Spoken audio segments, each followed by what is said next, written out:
اردو ادب میں لکھنؤ کے شاعروں اور ادیبوں کا بہت اہم کردار رہا ہے، جس کا سلسلہ اردو ادب کی تاریخ سے جا ملتا ہے۔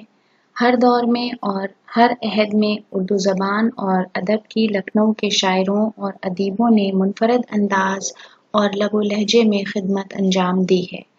دور جدید میں پروفیسر انیس اشفاق صاحب کا نام اسی سلسلے کی اہم کڑی سے جا ملتا ہے۔ پروفیسر انیس اشفاق صاحب کی شخصیت کے متنوع پہلو ہیں۔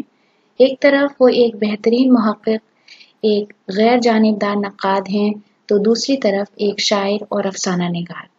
اب انہوں نے ناول نگاری کی دنیا میں بھی کامیابی سے اپنے سفر کا آغاز کر دیا ہے۔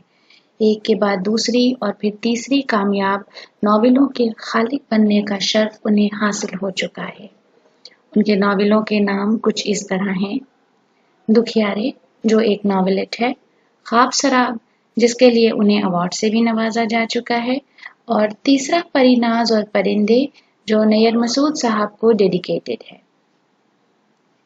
اس عہد میں نیر مسعود صاحب کی علالت اور پھر ان کی رحلت کے بعد ایسا محسوس ہو رہا تھا کہ لکھنؤ میں ادبی قحط کا سا سما پیدا ہو گیا ہے، لیکن پروفیسر انیس اشفاق صاحب نے اس جمود کو نہ صرف پاش کیا بلکہ لکھنؤ ادبی اسکول کو ایک بہترین ناول نگار کا تحفہ بھی پیش کیا۔ پروفیسر انیس اشفاق صاحب لکھنؤ کی ادبی روایت کے امین ہیں، اور میرے لیے بہت فخر کی بات ہے کہ میں آج ان پہ چند جملے کہنے کی جسارت کر رہی ہوں۔ ایسی ہمہ گیر شخصیت جس نے اپنے نام کا ڈنکا ادبی دنیا میں بجا رکھا ہے، اس کا طالب علم ہونا بڑے فخر کی بات ہے۔ میں خود کو بہت خوش نصیب سمجھتی ہوں کہ مجھے ان کا طالب علم ہونے کا شرف حاصل ہے۔ میں نے اپنے استاد محترم پروفیسر انیس اشفاق صاحب کی ادبی فہم اور ذہانت کو بہت قریب سے محسوس کیا ہے۔ وہ نہ صرف اردو ادب پر مہارت رکھتے ہیں بلکہ دوسری زبانوں کے کلاسیکل اور کنٹمپریری تمام طرح کے ادب پر ان کی گہری نظر ہے۔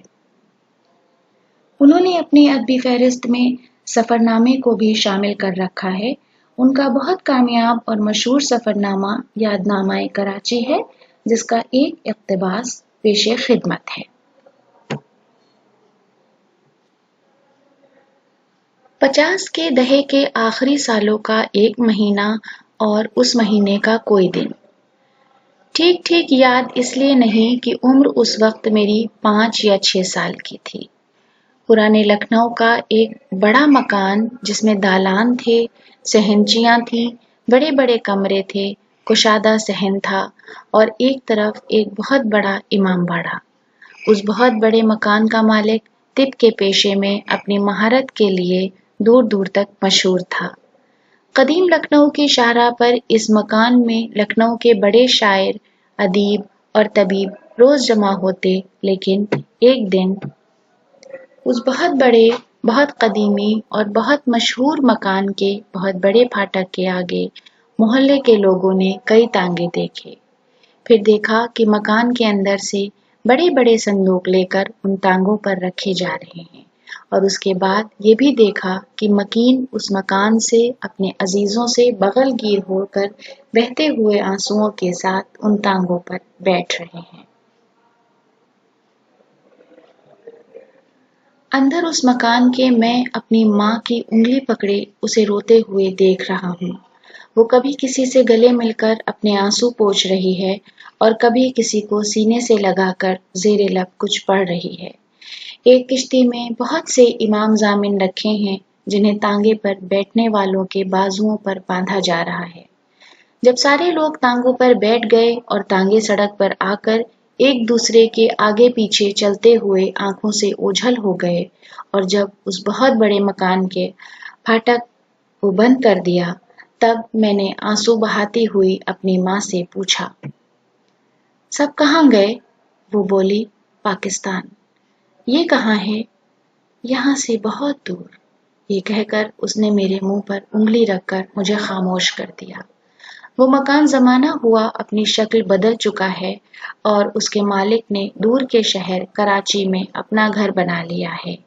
ایک دن اپنے بنائے ہوئے گھر میں اس نے اسی شہر میں بسے ہوئے ایک بہت بڑے شاعر کو بلایا جو اس کے دل کے بہت قریب تھا اور لکھنؤ سے ملی ہوئی آموں کی بستی سے اس دور کے شہر میں یادوں کی بارات اپنے ساتھ لے گیا تھا۔ میزبان اپنے گھر کے دروازے پر جب اس مہمان سے ہم آغوش ہوا تو اس شاعر نے کان میں اس کے ایسی بات کہی کہ وہ بہت دیر تک ہنستا رہا اور ہنستے ہنستے اسی شاعر کی باہوں میں اس کا دم نکل گیا۔ باہوں میں دم توڑنے والے اس آدمی کا نام تھا حکیم صاحب عالم اور مر جانے والے کے کان میں کچھ کہنے والا شخص تھا شبیر حسن خان جوش۔ 60 کے دہے کا 8واں سال، مہینہ اور دن اس برس کا بھی مجھے یاد نہیں، منظر وہی 10 برس پہلے کا۔ اسی مکان کے قریب کا ایک مکان، وہی تانگے، وہی صندوق، وہی امام ضامن، وہی بھیگی ہوئی آنکھیں۔ اب میں بڑا ہو چکا ہوں۔ اس بار گھر سے نکلنے والوں کی بات میں نے اپنی ماں سے نہیں پوچھی۔ اب مجھے معلوم ہے یہ لوگ کہاں جا رہے ہیں اور کیوں جا رہے ہیں۔ پہلے کی طرح اس بار بھی ماں کی آنکھیں نم ہیں۔ میں اسٹیشن پر ہوں، جانے والوں کا سامان ریل کے ڈبے میں رکھوا رہا ہوں۔